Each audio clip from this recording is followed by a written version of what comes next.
12:13 pala, 12:13. Ito sabi 12:13. Sinabi ni David kay Nathan, ayan, nagkasala ako sa Panginoon. Sumagot si Nathan, pinatawad ka na ng Panginoon at hindi ka mamamatay sa kasalanan ginawa mo. J. Corpus, tanungin ko lang ha, klaruhin ko lang ha. Itong talatang ito ba kumpisal?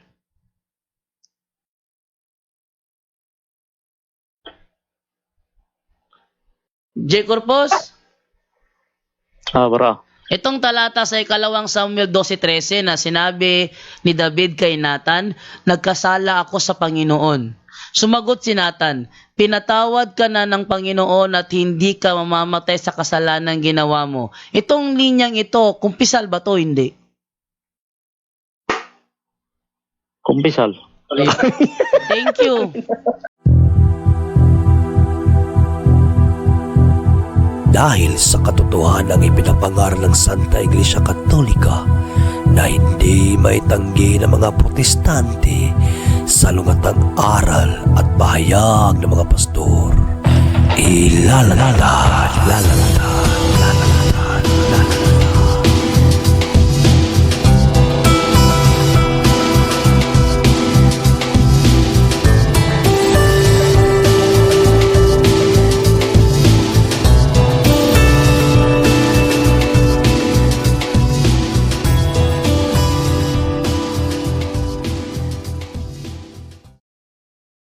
Car back, saw Simbahan.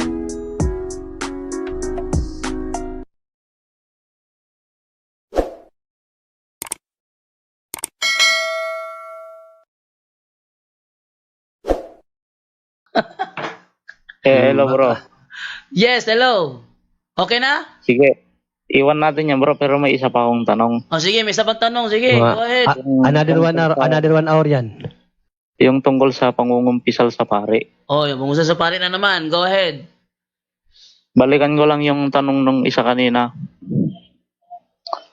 Saan ba dapat mangumpisal, sa pare ba o sa Panginoong Diyos? Okay. Sa panahon na si Kristo ay umakyat na sa langit, mayroon siyang iniwan na utos sa kanyang mga alagad. Kung babasahin natin yung sinasabi sa Juan 20:23, ganito ang ating mababasa. Yan.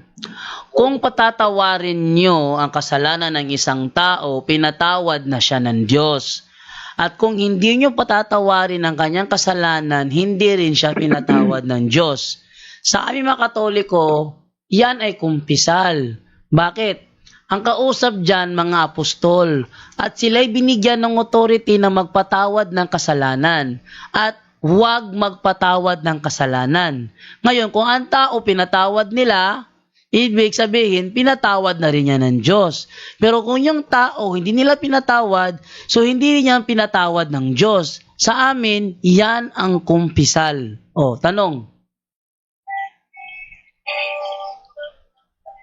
Pero sa pare ba dapat mangumpisal? Ang mga apostol, mga pare yan. Bispo pa nga eh.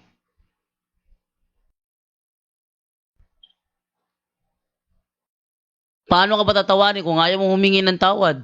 At saka, authority tingnan mo, kung patatawarin ninyo ang isang tao, pinatawad na siya ng Diyos.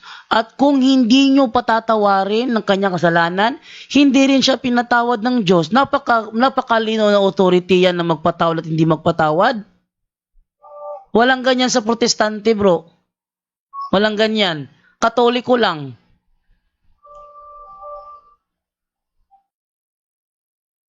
Pero sa inyong mga Katoliko bro, normal lang ba na kahit nagkakasala yung isang miyembro nyo, ay... Bakit bro sa inyo hindi na ba nagkakasala? Ganun. Bakit sa inyo bro hindi na ba nagkakasala mga membro nyo bro? Bro? Depende naman sa pagkakasala bro.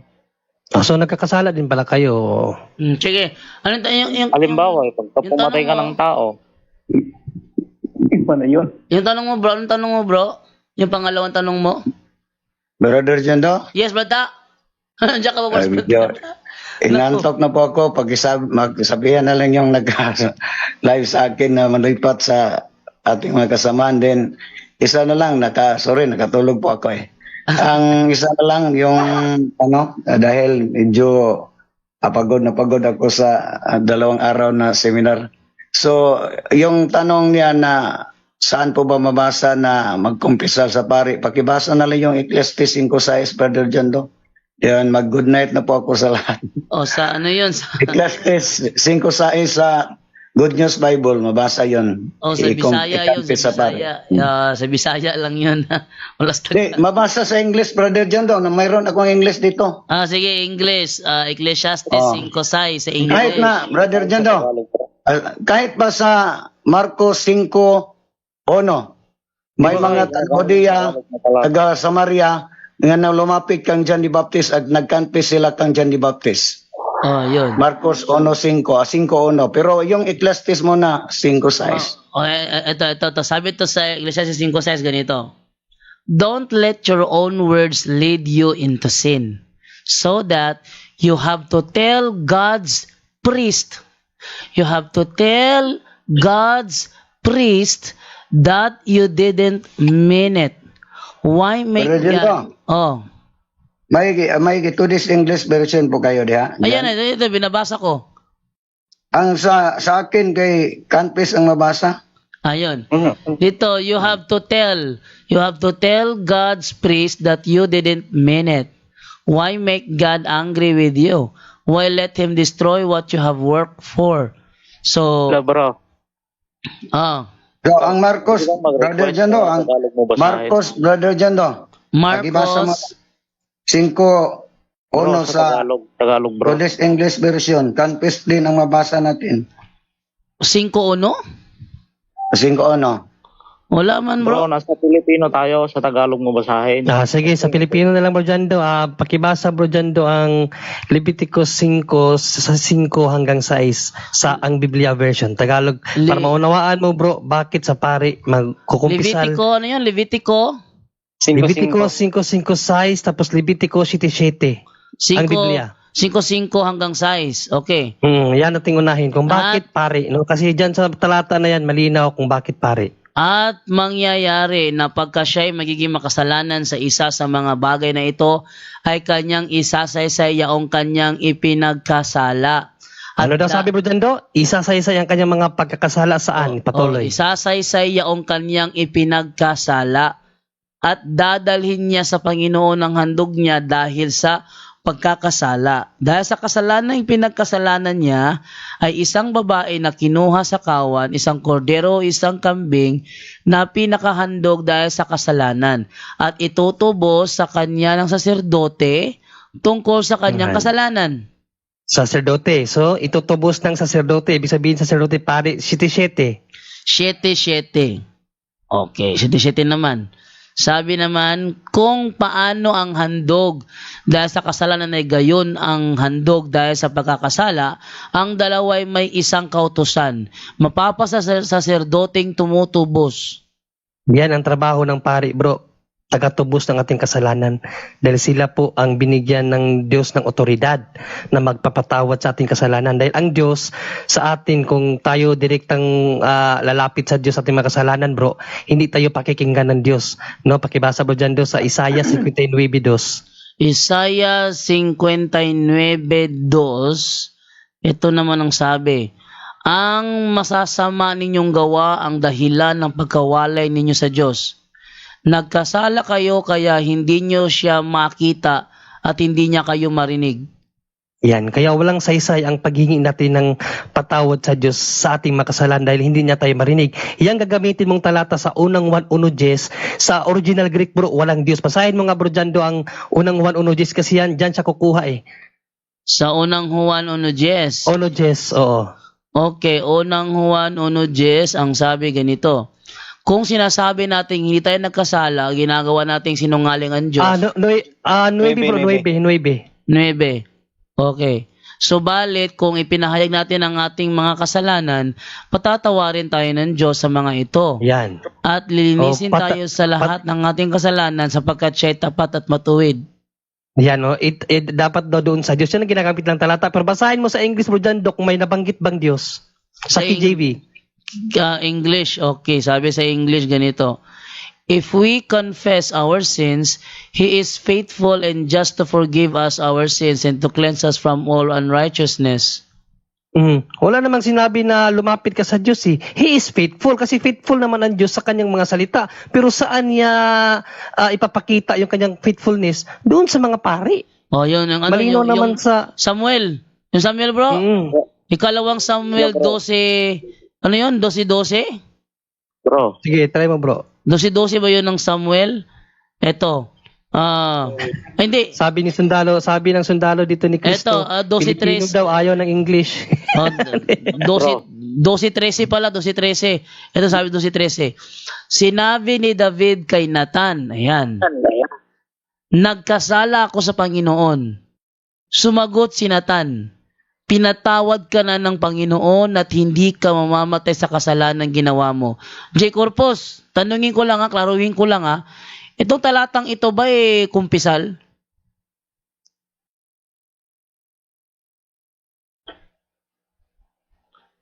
J. Corpus? bro. Itong talata sa ikalawang Samuel 12:13 na sinabi ni David kay Nathan, nagkasala ako sa Panginoon. Sumagot si Nathan, pinatawad ka na ng Panginoon at hindi ka mamamatay sa kasalanan ginawa mo. Itong linyang ito, kumpisal ba to? Hindi. Kumpisal. Thank you. Ayan, confirm na, biblical ng kumpisal. Tsaka malinaw sa Juan 20:21 bro Jando. Basta balikan mo nga. Wala bang nababasa sa Biblia na sinabi ng Diyos na sa Diyos ka lamang lumapit pagka ikaw nagkasala? Yun na Lalapit ka nga, bro. naman talaga sa Diyos bro, pero sa pamamagitan ka ng mga pari. Sa pamamagitan ng pare, kaya nga 20:21 nga ng Juan bro Jando. Ha? 20:21 ng Juan. O, sige. Napakalinaw dyan eh. Juan 20:21. Okay. Etong sabi sa Juan 20:21. Muling sinabi ni Jesus sa kanila, sumainyo ang kapayapaan. Kung paanong sinugo ako ng Ama, kayo ay isinusugo ko rin. Paano ba siya sinugo ng Ama? Marcos 5:2. Marcos 5:2. Pagbaba ni Jesus sa bangka, sinalubong siya ng isang lalaking galing sa kuwebang libingan. Ang lalaking ito'y sinasaniban ng masamang espiritu. 3. At doon na siya nakatira sa mga libingan, hindi siya may gapos na matagal kahit kadena pa ang gamitin nila. Ilang beses na siyang kinadinahan sa kamay at paa pero nalalagot niya ang mga ito. Wala nakakapigil sa kanya. 4 bro. Yun na nga, nasa 5 na ako. Nagsisigaw siya araw at gabi sa mga libingan at kaburulan. At Hindi. 2:5 pala bro Jando, sorry. Marcos 2:5. 2:5. Baliktad yata. Oo. Nang makita ni Jesus ang kanilang pananampalataya, sinabi sa paralitiko, anak, pinatawad na ang iyong mga kasalanan. Isa yan sa pagparito ng ating Panginoong Kristo kapatid, magpatawad ng kasalanan. Balikan mo yung 20:21 bro Jando. Okay, 20:21. Si Kristo na parito, magpatawad ng kasalanan. 20:21. Sumainyo ang kapayapaan. Kung paanong sinugo ako ng Ama, kayo ay isinusugo ko rin. Hindi ba yan malinaw kapatid? Sinusugo niya rin ang kanyang mga apostol. 23 bro Jando, paanong pagsugo? Kung patatawarin nyo ang kasalanan ng isang tao, pinatawad na siya ng Diyos. At kung hindi nyo patatawarin ang kanyang kasalanan, hindi rin siya pinatawad ng Diyos. Balik tayo sa dinuguan bro. Tapos ang dinuguan, ano na yun? Tapos dinuguan na sa kumpisal na tayo ngayon. Pero kanina, kinonfirm talaga niya, kumpisal talaga yun. Correct. Sabi na niya mismo. Kanina, kinonfirm niya bro na kumakain din siya ng steak na may dugo. Ngayon, kinonfirm naman niya na kumpisal din yung ginawa ni David. Oh. So, magkatulog ka na brother. Meron po isang talata na huwag mong ilihim sa akin ang iyong ginawa. Asong talata yun? Sinasabi ko na bro, meron kasi sa talata na yung dugo, ibubuhos sa lupa at yung tatabunan sabi. Sabi ko na, dinuguan bro eh. Yung pinagbabatayan nyo mo ba na yan bro, J. Corpus, yan ba'y kautusan ni Moises o hindi? Nasa Biblia yan bro. Yun nga, yan ba'y kautusan ni Moises o hindi? Kautusan ng Diyos. Saan talata yan? Kasi sabi kasi doon sa Old Testament, kautusan ni Moises yon. Kaya kautusan ni Moises kasi utos yun ng Diyos na ipinabigay kay Moises para sa buong Israel. Kaya ang tawag doon, kautusan ni Moises. Kasi binigay ng Diyos kay Moises para sa buong Israel. Ang tawag doon, kautusan ni Moises. Tanong ko, yung pinagbabatayan mo ba kautusan ni Moises?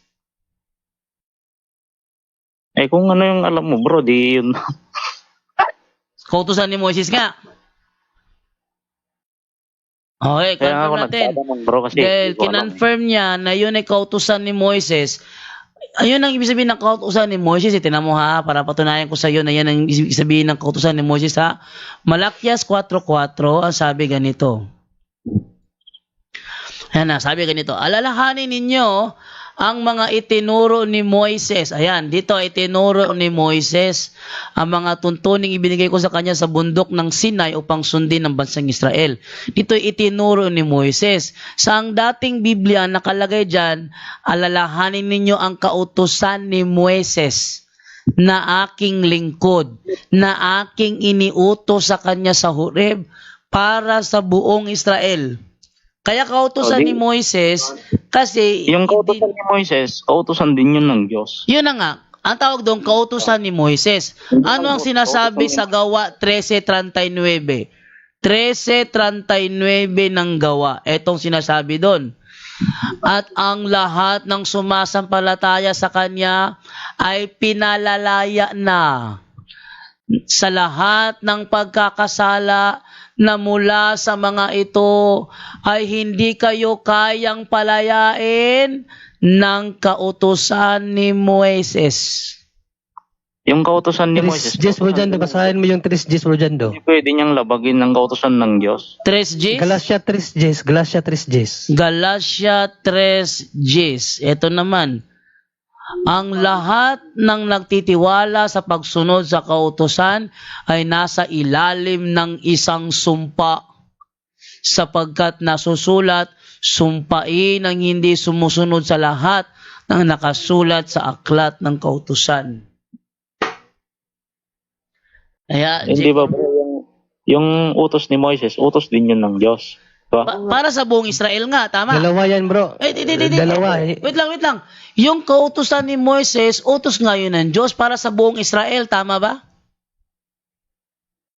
Lahat ng utos ng Diyos. O, para utusan sa ni buong Moises. Israel. Nasa Israel ba tayo ngayon?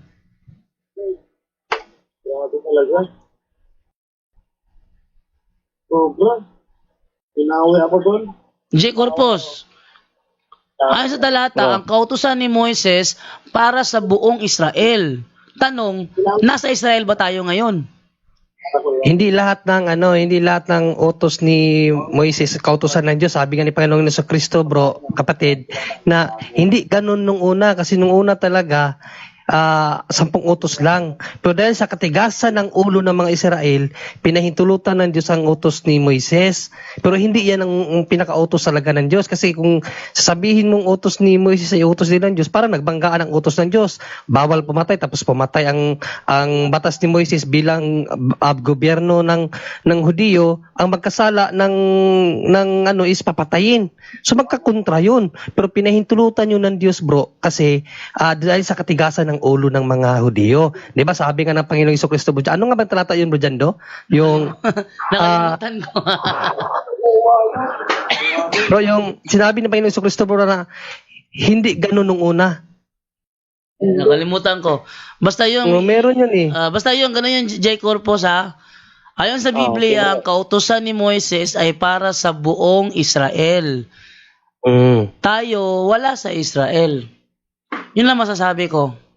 Ang pinapaabot niya kasi, bro, Jando, lahat ng utos ni Moises ay utos din ng Diyos. Hindi. Mayroon lang ipinahintulot ang Diyos gawa ng katigasan ng ulo ng mga Hudiyo. Pero mong sabihin lahat ng utos ni Moises kasi hindi nag-utos ang Diyos kay Moises na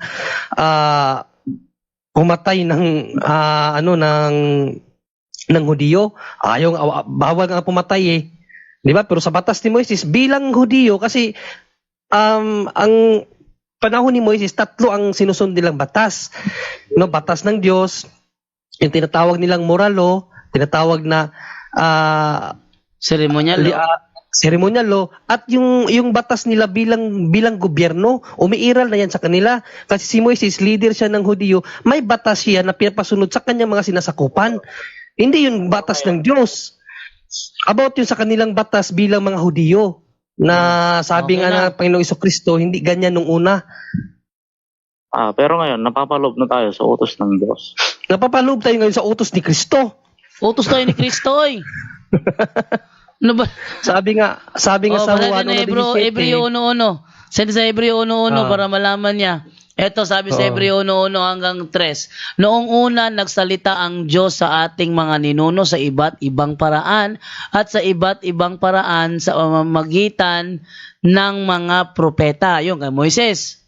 Ngunit sa mga huling araw na ito, huling araw, siya'y nagsalita sa atin sa pamamagitan ng kanyang anak. Saka yung Anak. 17 ng Juan Brojando. Oh. Yun nga. At eto naman, unang Juan 3:23. Yan, unang Juan 3:23. Anong sabi rito? Ito ang kanyang utos. Sumampalataya tayo sa kanyang anak na si Jesucristo at magmahalan tayo gaya ng iniutos ni Kristo sa atin. So hindi kasama dito yung mga anong gusto mong kautusan. Ang sa atin ngayon bro, kautusan ni Kristo. Ito ha, Galatia 6:2. Ayan, tingnan mo ha. Ito, magtulungan kayo sa pagbuhat ng pasanin ng bawat isa. Sa gayong paraan ay matutupad ninyo ang kautusan ni Kristo. Aba, pag tayo pala, J. Corpus, nagtutulong-tulungan sa halip na magbangayan, natutupad natin ang kautusan ni Kristo. Kahit pa kumain kami ng dinuguan, kayo hindi. As long as tayo'y nagtutulungan, natutupad natin ang kautusan ni Kristo. So hindi nga counted yung dinuguan dito. Sige bro, ito na huling tanong ko bago kan. Another 1 hour yan. Huling tanong na lang ha, Del. Masyado na mataas yung binigay ko extension para yun sa'yo. Special ka ngayong gabi. Sige, nag-extend tayo para sa'yo. Sige, go. Maraming salamat. Di ba, nagsa-sign of the cross ba kayo? Bro, mga 2 oras yan, bro. Nagsa-sign of the cross ba daw tayo? Yes, bro. Nagsa-sign of the cross kami, bro. Nasa Bible ba yun, bro? Nasa Bible ba yung sign of the cross? Oh, eto. Binasa Andyan, nga. tatak ngayon mo dyan doon ng Diyos sa kanyang bayan eh. Ito, natin Ezekiel 9:4. Oh, Ezekiel 9:4. Ayan, gagamitin ko naman ito yung binasa ni Ramil Parba sa New Jerusalem Bible. Ang sabi ganito, and Yahweh said to him, go all through the city, all through Jerusalem, and mark a cross on the foreheads of all who grieve and lament over all the loathsome practices in it. Sa Bisaya niyan, sa Biblia, sa Kristohanong Katilingban, nakalagay dyan, timaan sa cross o sign of the cross. Oh, so Tagalog, bro.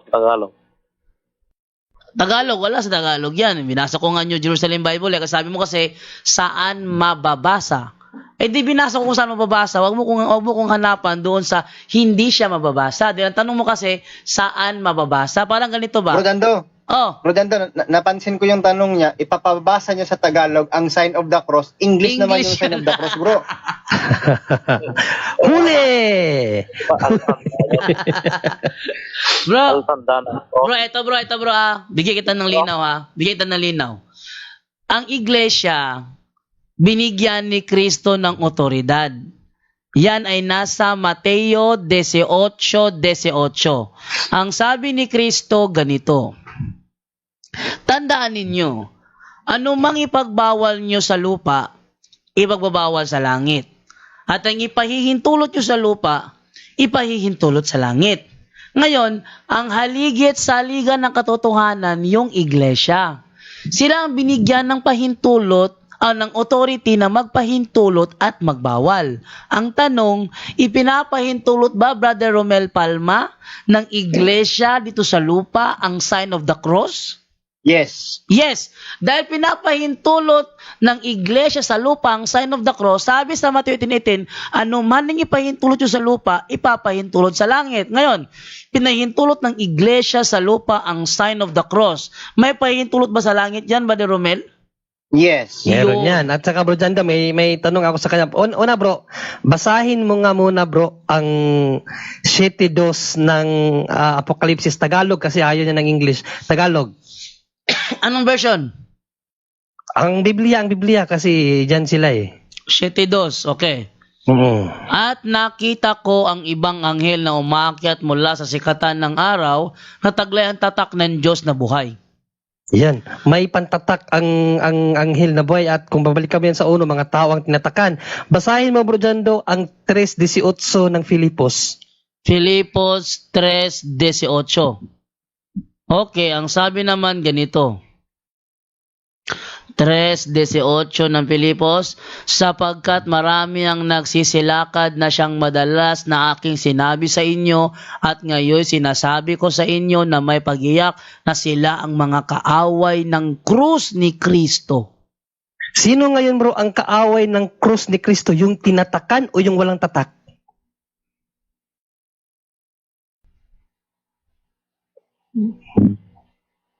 Brother, Yung walang tatak, pero hindi naman sinabi ron na yung walang tatak. May tatak nga tapos yung walang tatak. Ano ba yan?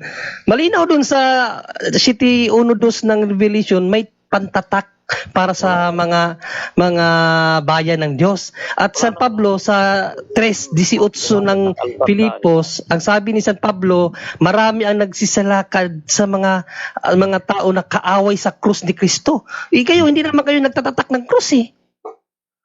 Kami, sign of the cross kayo, tatak ng krus ni Kristo yan. Ngayon, Brother J. Corpus, pinahintulot ng iglesia sa lupa ang sign of the cross, may pahintulot sa langit yan, tanggapin mo man o hindi. Correct. tanda nga bro. Di ba wala naman sa Biblia? Kalinaw na Bro, rin.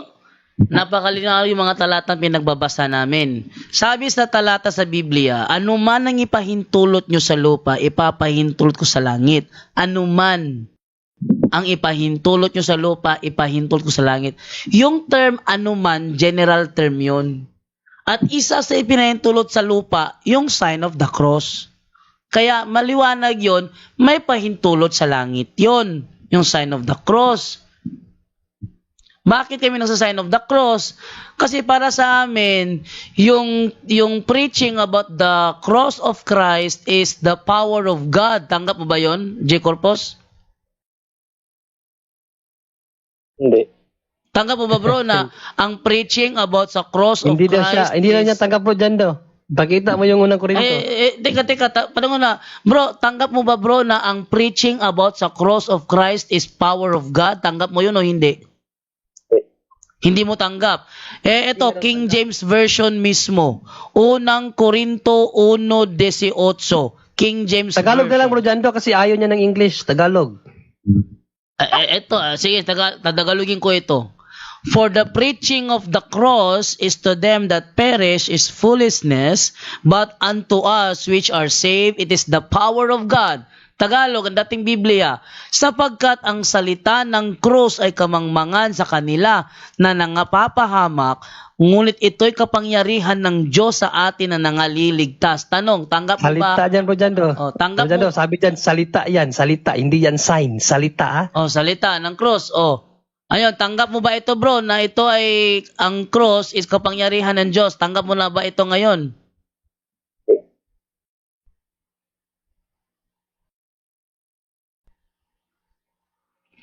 Jay? Hindi bro. Jay Bro, Corpus. si San Pablo bro, nung nangaral si San Pablo, ano ang ipinagmamayabang niya? Yung walang cross o yung cross ni Kristo? Kasi kahit kailan yung mga apostol di naman nag-sign of the cross. Kaya nga, ito nga yung tanong ko sa iyo bro. Nung nangaral si San Pablo, ano ang ipinagmamayabang ni San Pablo? Ang cross ni Kristo o ang hindi cross ni Kristo? Aminado ko bro na yung cross meron talaga, pero yung altanda, yung sign of the cross. Bro, Jay, maliwanag ang tanong ni Brother John Ray. Tanggap mo ba na ipinagmamayabang ni Apostol Pablo ang cross ni Kristo? Tanggap mo ba yon? Pinagmayabang siya kasi nga naipako siya sa cross. Ngayon. Sa paanong paraan mo ipinagmamalaki ang cross ni Kristo? Yan, maganda yan. Sa amin kasi Ano, sa bro? Katoliko, ang paraan namin para ipagmalaki ang cross ni Kristo, sign of the cross. Sa inyo, ano ang paraan ninyo para ipagmalaki ang cross ni Kristo? Yung pagpapahayag ng kanyang mga salita. Yung pag-aanyaya, gano'n. Nga? Pagbabakay ng salita? Sa mga Pagmamalaki sa cross ni Kristo yon? Saan talata yan? Binigay niya para sa mga tao. Para sa kanyang tinubos. Hindi, saan talata yan bro na ang pagpapakain sa mga tao, yun ang pagmamalaki sa cross ni Kristo. Lagot ka, Bible alone kayo. Lahat ng sagot mo dapat may talata. Kami, di may Bible alone eh. Pero karamihan ng mga sagot natin, bro, dyan doon, sa Bible ha, pero ayaw lang niya paniwalaan. Ayaw niya paniwalaan. Ito'y palatandaan na kami, biblical talaga kami. Bro, may error na kung isang tanong lang. Ano yon? Kung against siya sa sign of the cross, si J. Corpus, ang tanong ko sa kanya, meron bang mababasa sa Biblia na mali ang mag-sign of the cross? Yan, maganda yan. Wala kang mababasa sa Biblia, pero wala Okay. kang mababasa Pwede sa pala Biblia. bro, dyan daw mag-sign of the cross, wala namang nababasang mali. Bro, J. Corpus, pag kami ba nag-sign of the cross, meron ba kaming nalalabag na kautosan? Pero meron akong nabasa sa talata nun na Bawal mag-sign of the cross? ang tumatanggap ng altanda, sabi. Tanda naman ng halimaw yun, bro. Hindi, saan yung tumatanggap daw ng antanda? Antanda is sign of the cross, saan? Saan mabasa? Sige. Mabigyan natin siya. Yung tutukoy niya ngayon yung sa Revelation. Sige bro. Saang talata sa Revelation na tumutukoy sa sign of the cross at hahanapin ko sa Protestant Bible scholars kung yan nga ay tumutukoy sa sign of the cross. Sige, anong talata bro sa Revelation?